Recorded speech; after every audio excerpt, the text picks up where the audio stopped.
The world is going to sink under the ocean. Does that sound familiar? That's because 8 months ago I put out an elaborate theory explaining how the true world of One Piece is under the sea, and how the raising and lowering of the water levels is going to be a crucial component of the endgame of One Piece. This final statement by Vegapunk at the end of this chapter is huge confirmation to me that the story is heading in the exact direction that I discussed in that video 8 months ago, which again, you can watch here. Now, this statement by Vegapunk is very exciting as the confirmation that the story is heading towards the rising water levels being a major doomsday factor in the final war means that a million other pieces of the story finally connect. And I am not going to explain most of them here, rather all of that is going to be broken down in next Tuesday's video, which is going to be one of the most comprehensive theories on the finale of One Piece that you will ever see, and will be essentially the follow-up to the previous video that I put out 8 months ago about the true world of One Piece being under the sea. So this upcoming video is going to tie everything together. I strongly encourage you to watch out for this video next week,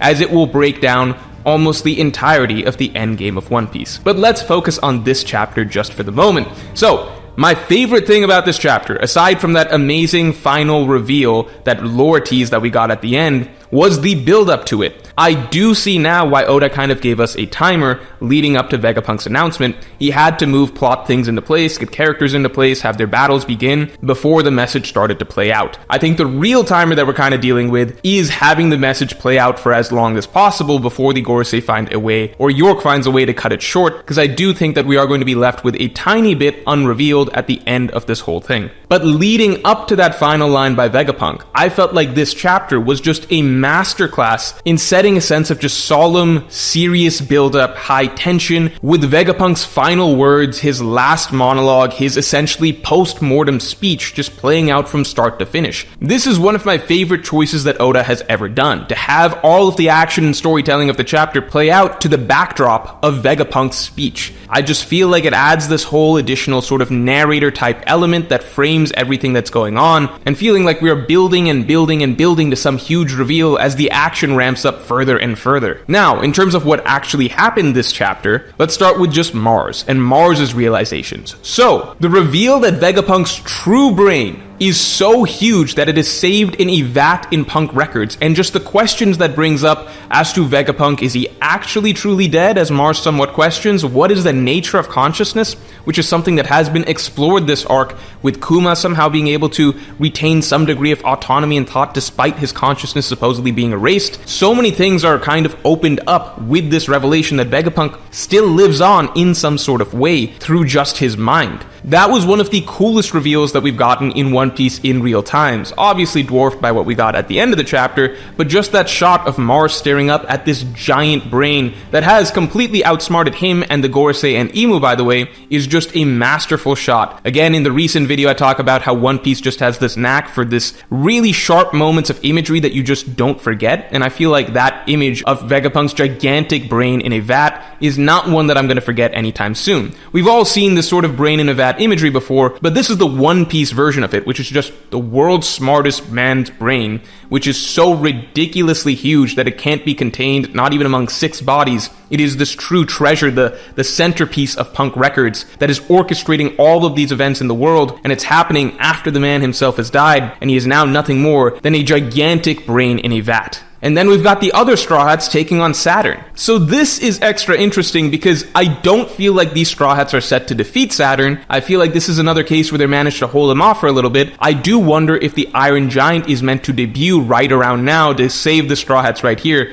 Just because against a Gorosei, again, I think the weaker Straw Hats, Nami, Chopper, Usopp, Brook, they can probably do a decent job just fending Saturn off, but Saturn, as many kind of speculate, should be comparable to roughly an Admiral or something like that. They shouldn't be able to hold out this long. Something should happen to save them. I think it's also cool that even though Robin is the strongest member there, she is the one that they're having to protect. I do like this sort of recurring idea that we've been getting more and more between Wano and this arc, that the Straw Hats are going to have to protect Robin more and more the further that things progress towards the endgame of the story. I do hope we see Robin get back into the action, just because I think that she is best equipped to take on Saturn in this sense. I would really like to see her, Demonio Fluoroform take on Saturn, just because the visual similarities are so striking. I just think it would be a cool matchup to look at. We also get cuts all over the world, but I think notably what's missing is most of the key characters whose reactions we actually want to see. We see no Yonko, we don't see Akainu or anything like that. We don't even see Kizaru here, and I think that's largely because, as I talked about in previous videos, I think Vegapunk's message, the more that Kizaru hears about it, it is set to turn him against the world government in some way. I also think it is very poignant that Vegapunk even laments in his final speech that even though he died, he doesn't really blame or ascribe blame to the person that killed him. And I feel like that goes a long way towards what it might mean for Kizaru's arc, in the sense that Kizaru can find redemption. Even in death, his friend is not blaming him for what happened. And now his friend might reveal something to him, to Kizaru, in what Vegapunk is about to say next, that makes Kizaru really realize that Vegapunk is truly not the bad guy in this, the world government is. So I'm really looking forward to what happens with Kizaru. But again, we don't see any of the Yonko reactions, we don't see Akainu's reaction, we don't see the Revolutionary Army's reaction. The most we're kind of getting is like Caesar's reaction. So I think that all of the big names, they're kind of being saved maybe for next chapter or maybe even post Egghead Island to find out how their motivations and their actions are affected by Vegapunk's speech. So at the moment, it's more so, it feels like the impact from the speech is more so what we're supposed to see and feel this arc, supposed to be related to how it affects the broader populace of the One Piece world. The characters that don't know anything about anything, how does this shift how they view the world government and their actions from here on out? And in turn, how does that cause the world government and Imu to retaliate? Does the Great Cleansing begin after this? Again, wait for next week's video where I will talk more about that. And finally, we have the Venus Juro scene. So, I have some thoughts about Zoro and Sanji's final opponents, who they're going to be, whether Zoro is going to fight Venus Juro or not. That is saved for another video, not next week's video, but likely the one after that. All I will say here is that I think it is incredibly cool that we got to see Sanji take on Venus Juro right here, because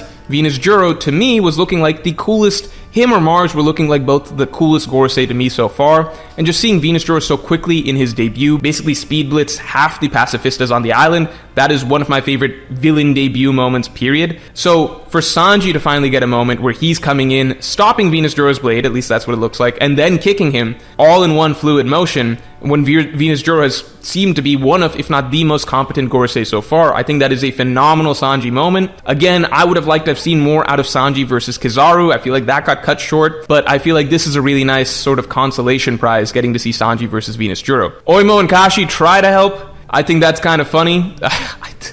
I imagine Venus Juro could take them out with like 2 swings of a sword, but you know, they're trying their best. And then obviously Bonnie comes flying in. Bonnie, her full potential, I think, is almost impossible to imagine, just because her ability is to do almost anything that she imagines. It is the closest fruit that we've seen to the Nika fruit so far, and I like that it is based on the power of her imagination, much like Luffy's fruit is. Again, I did a video some time back talking about how Bonnie is kind of Luffy's successor or apprentice or natural protege in many ways, and the further that we see of Bonnie and the use of her abilities, the more that this seems to be the case. So how this whole fight plays out, the Straw Hats over here versus Venus Juro, the other Straw Hats versus Saturn, I don't think that these are set to be concrete definitive wins or defeats for the Gorosei. I think we are set to get skirmishes up until Vegapunk's speech closes, but there are still several hanging threads, such as what the Iron Robot is going to do, and what Kuma is going to do, and if he makes some sort of sacrifice before the end of all this. So this was a phenomenal chapter, but again,